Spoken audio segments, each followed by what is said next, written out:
world, welcome back to another video. It is me, Abbayabbadoo, and today we're going to go into a bit of a controversial topic within the small pet ownership world. Today we are talking about the ethics behind owning hairless rats. They're cute, they look like little old men, they're quite unique. I imagine part of the craze of owning them is because they are so unique, and the average person doesn't expect a rat to look like that. Are they really a good pet choice, or is it just for the looks, and is it ethical to own them? Today I'm going to cover what hairless rats are, the extra care that they need, the ethical concerns, and what you should ask yourself before owning one. First up, what actually is a hairless rat? Well, unlike typical furry rats, these guys completely lack hair or have sparse hair. They are bred specifically to have that appearance, so no, they do not exist in the wild. They are purely domesticated and purely bred to look like this. According to a rat care guide, hairless rats require a little bit more care than their furry counterparts. Some people believe that they can live a completely normal life just as much as hairy rats can, and I fully believe that. Someone on r/rats said that as long as they aren't inbred and as long as they can live with other rats and aren't lonely and have minimal health issues and you can take care of them and you are taking care of them,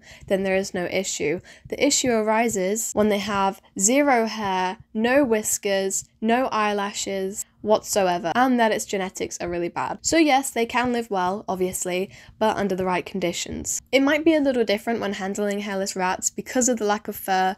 Your cold hands are going to be a different temperature to their body, so I'd recommend warming them up before you handle them.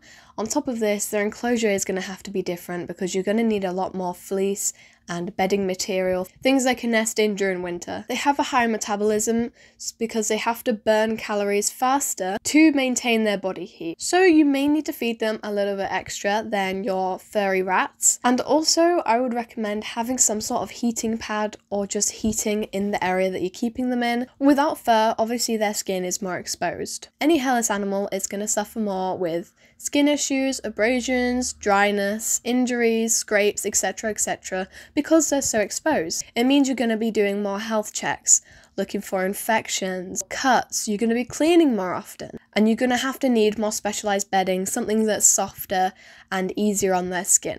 Now, if that's not a problem for you, you should probably start thinking about their immune and genetic concerns. There's a debate whether hairless rats are more prone to health issues and that hairless rats tend to have shorter lives. Now, it's not a guarantee, but 9 times out of 10, many hairless animals are more likely to live a shorter life just because obviously their health and their care is going to be a lot different, and there are new and different types of risks for hairless animals. Because of the different environment, costs and commitments are going to be higher. The thicker bedding, maybe spending money on things like coconut oil to moisturize them, vet visits if they get cuts, they're going to cost more than your average rat. Now, that's not to say rats aren't inexpensive. They are very expensive animals. But there's just another thing to add to the list of things that you're going to need to remember, because obviously higher costs is something that puts a lot of people off, understandably. Okay, so big question is it ethical to own them or to breed them? When you are breeding animals to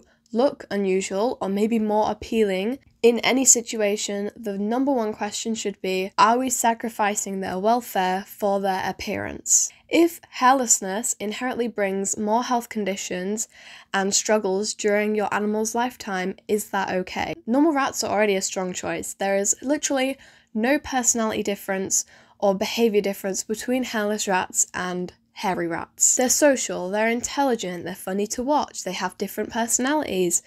That is not going to change if your rat is naked and has no hair. If someone picks a hairless rat because it's cute and different, when a regular rat would have fewer special needs, is the decision justified? Some people might advertise hairless rats as being fun and different and unique without really stating the extra care, which is why sometimes hairless animals are put into the wrong care. I think it's perfectly fine to be in a situation where you end up adopting a hairless rat or one just falls into your care. But if you do, you have to make sure you're aware of the commitment of the different needs. And if you're housing it with hairy rats, trying to balance that between trying not to make it too warm for them, making it warm enough for the hairless ones, closer vet supervision, skin monitoring, potential genotopic issues. Is the owner ready for that responsibility, or should they just get a hairy rat instead?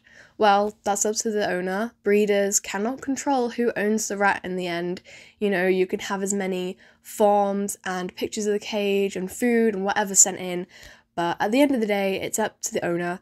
And as much as that sucks sometimes, that's not then the breeder's responsibility. They're just breeding the animal. Whether that's right or wrong, that's up to now your interpretation. I've spewed the information at you. It's not that hairless rats are wrong per se, but the ethics on why they're chosen and why they were bred are wrong, and whether that extra care is actually being fully committed to. If you're prepared, completely aware, and fully committed, then yeah, sure, I don't really see much of a problem in owning them.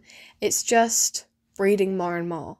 Breeding more and more of these rats that are potentially being put in the wrong hands, or are getting less and less healthy, or their genetics are getting worse, then that's an issue. If you're drawn by the novelty, you could be doing a disservice to the animal. If you are still thinking about getting a hairless rat, these are questions you need to ask yourself. Do you have a stable home temperature, and are you ready to keep it warmer? Are you willing to invest in extra bedding, maybe a warm hide and lots of nesting material, and heating equipment, such as pet-safe heat mats? Are you willing to monitor their skin every single day and moisturize them when it gets dry? Do you have access to a vet that treats rats? That should be a standard for owning rats either way, but especially hairless ones. Are you adopting from a breeder, getting it from a rescue, a pet shop? I doubt pet shops would own or sell hairless rats, but either way, that's something you need to think about, is where you're sourcing it from, because breeders probably know that it's not very ethical to breed hairless rats, and they're going to try their hardest to make the